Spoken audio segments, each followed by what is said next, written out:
Selagi kita masih bernyawa, rebutlah peluang untuk melabur bagi saham akhirat. Kerana harta sebenar seorang mukmin adalah harta yang dibelanjakannya ke jalan Allah. Alangkah rugi jikalau kita terlalu cintakan harta dunia yang tidak boleh dibawa ke mana-mana. Dengan ini, marilah kita menyumbang buat pembangunan pendidikan Al-Quran yang bakal melahirkan ribuan hafizah insya-Allah. Di Madrasah Darul Tahfiz wa Ulumul Quran Lil Banat ini, kami memerlukan dana untuk meneruskan pembinaan kompleks madrasah bagi pengajian Al-Quran untuk menyediakan kemudahan pembelajaran Al-Quran yang selesa. Marilah kita bersama-sama berinfak. Masya Allah, bayangkan betapa banyaknya pahala yang mengalir buat para penyumbang semua sehingga ke hari akhirat nanti. InsyaAllah dengan usaha ini diharapkan dapat melahirkan lebih ramai generasi celik dan cintakan Quran. Semoga Allah Ta'ala membalas jasa penyumbang dengan ganjaran pahala yang tidak terhingga.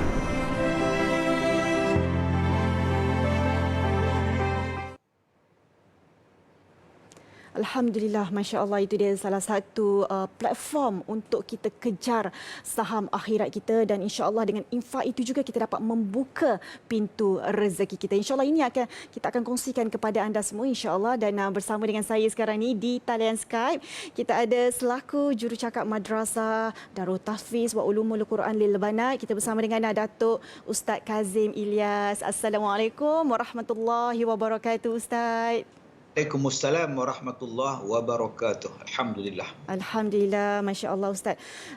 Tajuk yang kita dapat hari ini, Ustaz, infak membuka pintu rezeki. Dan mungkin kadang-kadang ada setengah orang tu macam takut nak bersedekah, takut nak berinfak, takut kurang rezeki. Tapi kadang-kadang tu kita tahu rezeki ni bukan sekadar dengan harta benda, tapi kesihatan, anak yang baik juga rezeki. Mungkin Ustaz boleh kongsikan kepada kami apakah yang dimaksudkan infak membuka pintu rezeki, Ustaz?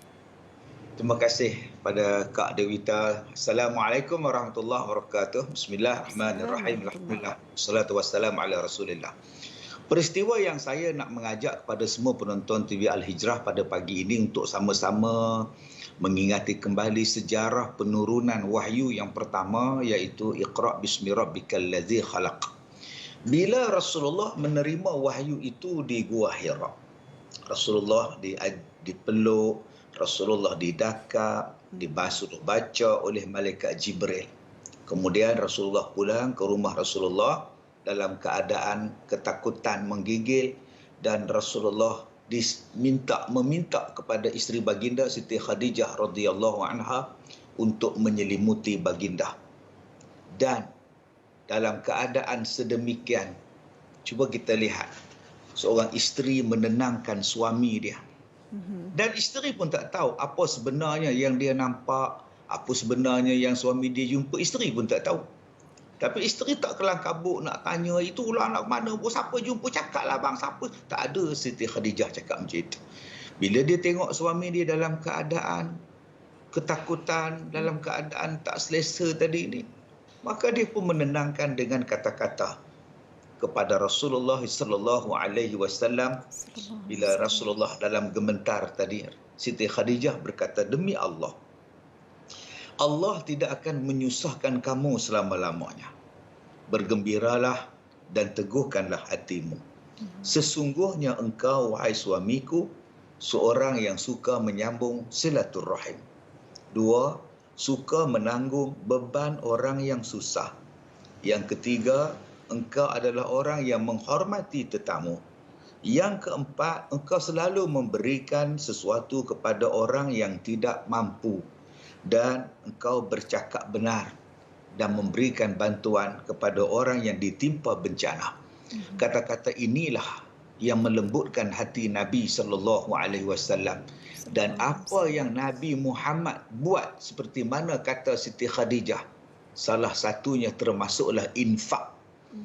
Infak yang kita buat sekarang ini mudah-mudahan termasuk dalam kata-kata Siti Khadijah pada Rasulullah. Allah tidak akan membiarkan kamu selama-lamanya. Salah satunya membantu orang lain, menyambung tali silaturahim, memberikan sesuatu kepada orang lain. Mudah-mudahan bila kita berinfak, kita termasuk dalam hadis ini yang mana Allah tidak akan membiarkan kita. Termasuklah di dalam membukakan pintu-pintu rezeki untuk kita. Masya Allah, itu dia kan infak pintu, pembuka pintu rezeki. Jadi mungkin Ustaz boleh kongsikan juga kepada kami memberi infak ni mampu membantu untuk membuka pintu rezeki seseorang. So, bagaimana caranya kita untuk berinfak, ke mana yang sepatutnya untuk kita infakkan Ustaz? Baik. Nabi SAW menyebut manaqasat sadaqah min mal. Tidak akan berkurang harta dengan sebab kita bersedekah. Ya. Jadi kepada siapa yang kita nak sedekahkan? Yas'alunaka madza yunfiqun qul ma anfaqtum min khair falil walidain wal aqrabin wal yatama wal masakin. Baik. Mereka bertanya kepada engkau wahai Muhammad, pada siapakah patut aku berinfak? Maka jawablah, yang pertama kepada ibu bapa kamu. Kedua kepada kaum kerabat kamu. Wal aqrabin, kaum keluarga kamu. Wal yatama, kepada anak yatim. Wal masakin, kepada orang-orang miskin, dan sampailah seterusnya pada fisabilillah dan sebagainya. Baik, yang pertama kepada mak bapak kita. Jadi abang-abang, akak-akak yang ada mak bapak lagi, infaklah, berilah pada mereka. Kerana sesungguhnya itulah yang terbaik, mak bapak kita. Tapi bagi mak bapak yang dah tak ada, macam mana kita nak buat? Ayat inilah kita gunakan wakaf. Kita gunakan wakaf atas nama ibu kepada nama ayah kita yang telah kembali ke rahmatullah. Itu yang terbaik sekali untuk mak bapak kita. Wal aqrabin, kemudian kepada isteri kita, anak-anak kita, kaum keluarga kita. Jangan lupa, kadang-kadang kita nampak orang yang di seberang laut yang susah, tapi anak saudara yang miskin kita tak bantu. Kita nampak orang yang jauh-jauh pergi hantar bantuan, naik berterbang hantar bantuannya. Padahal sepupu kita di kampung, makan nasi tak ada lauk pun kita tak nampak. Seterusnya anak yatim dan seterusnya fakir miskin. Dan inilah yang kita nampak. Kalaulah ada anak yatim di hadapan mata kita, kalaulah ada orang miskin di depan mata kita yang memerlukan bantuan, infaklah kepada mereka. Sebab Allah menyuruh kita berinfak kepada mereka. Okey, dia Masya Allah itu dia. Dan bila Ustaz berkata mengenai infaklah kepada mereka yang kata anak-anak yatim dan sebagainya kan, pusat-pusat tahfiz ini, jadi mungkin Ustaz boleh kongsikan juga gambaran Madrasah Darut Tahfiz wa Ulumul Quran lil Banat ni Ustaz. Dan mungkin penonton-penonton Assalamualaikum juga nak ambil pendekatan ini untuk saham akhirat mereka Ustaz. Ya, alhamdulillah. Saya suka mengajak kepada semua penonton-penonton Assalamualaikum salam ini TV Hijrah untuk sama-sama berinfak. Sebab saya dah buat sekolah saya. Saya dah buat sekolah saya 17 tahun dan saya merasa keseronokan walaupun diuji dengan pelbagai ujian, tetapi saya rasa seronok, saya rasa tenang, saya rasa bahagia bila saya buat sekolah tahfiz, saya buat sekolah pondok untuk warga mas. Bukan setakat saya yang seronok, malahan orang yang berinfak juga jadi seronok, nikmat banyak, tenang hati dan sebagainya. Sebab itu bila Madrasah Darut Tahfiz wa Ulumul Quran lil Banat mengajak saya membantu mereka untuk mendirikan sekolah macam sekolah saya. Saya sambut, saya terima dan saya dah melawat tapak tu. Itu yang kalau dalam gambar sekarang tu yang tengah pakai baju oren tu, satu saya dah tu. Bersama dengan Maulana pengetua dia, dengan kru TV Al-Hijrah sekali. Dan ini adalah tapak untuk asrama, dah siap dah ditolak. InsyaAllah akan dibina asrama tahfiz perempuan di sinilah, yang akan dibina kelengkapan yang selesa, bilik air yang selesa. Dan sekarang saya berada di tapak bawah untuk pengajian pondok, dewan pengajian dan sebagainya. Ini yang saya dah melawat hampir 11 ekar tanah mereka ini. Saya yakin insya-Allah sekolah ini akan berkembang baik, akan melahirkan orang-orang yang baik, dan saya mengajak supaya tuan-tuan supaya dapat. Ini asrama mereka sekarang yang sangat saya rasa memerlukan bantuan daripada kita. Menempatkan anak-anak yatim, orang miskin, pelajar miskin, anak-anak yang sedang belajar tahfiz. Mereka duduk di rumah 2 tingkat ini dalam keadaan serba kekurangan. Jadi bila kita nak bantu mereka membina asrama yang baru berharga 16 juta ni tuan-tuan, kita sama-samalah sumbang seorang sedikit di talian yang sedang tertera ini, akaun yang tertera. Boleh hubungi 0192271224. Sebab saya dah pergi tengok dan saya yakin insya-Allah sekolah ini kalau cukup semuanya nanti akan menghasilkan satu bentuk pendidikan yang bagus bersama dengan guru-gurunya nanti. Dan saya dah cakap, saya dah membina sekolah saya 17 tahun. Tuan-tuan tengok, alhamdulillah, saya rasa tenang, seronok, bila bela orang miskin, bila bela anak yatim, bila kita bagi sumbangan, bagi wakaf, Allah bagikan macam-macam bentuk kenikmatan pada kita. Itu baru di dunia kita dah rasa dah kenikmatan, tenang jiwa, anak-anak yang baik, soleh, solehah semua. Bayangkan yang menunggu kita di hari kiamat nanti. Jadi saya mengajak tuan-tuan semua untuk sama-sama bantu Madrasah Darul Tahfiz wa Ulumul Quran lil Banat, insya-Allah. InsyaAllah, mudah-mudahan kan. Amin, amin ya Rabbal Alamin. Masya Allah.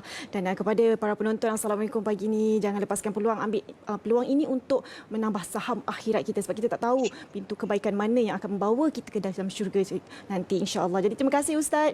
Terima kasih kerana bersama dengan kami. Saya doakan semoga segala urusan Ustaz dan juga urusan Madrasah Darul Tahfiz wa Ulumul Quran lil Banat dipermudahkan oleh Allah Subhanahu Wa Taala dengan bantuan anda semua, insya-Allah pagi ini. Terima kasih. Assalamualaikum warahmatullahi wabarakatuh Ustaz. Warahmatullahi wabarakatuh. Alhamdulillah, kita nak berehat dulu seketika, insya-Allah kembali lagi selepas ini. Selagi kita masih bernyawa, rebutlah peluang untuk melabur bagi saham akhirat. Kerana harta sebenar seorang mukmin adalah harta yang dibelanjakannya ke jalan Allah. Alangkah rugi jikalau kita terlalu cintakan harta dunia yang tidak boleh dibawa ke mana-mana. Dengan ini, marilah kita menyumbang buat pembangunan pendidikan Al-Quran yang bakal melahirkan ribuan hafizah, insya-Allah. Di Madrasah Darul Tahfiz wa Ulumul Quran lil Banat ini, kami memerlukan dana untuk meneruskan pembinaan kompleks madrasah bagi pengajian Al-Quran untuk menyediakan kemudahan pembelajaran Al-Quran yang selesa. Marilah kita bersama-sama berinfak. Masya Allah, bayangkan betapa banyaknya pahala yang mengalir buat para penyumbang semua sehingga ke hari akhirat nanti. InsyaAllah dengan usaha ini diharapkan dapat melahirkan lebih ramai generasi celik dan cintakan Quran. Semoga Allah Ta'ala membalas jasa penyumbang dengan ganjaran pahala yang tidak terhingga.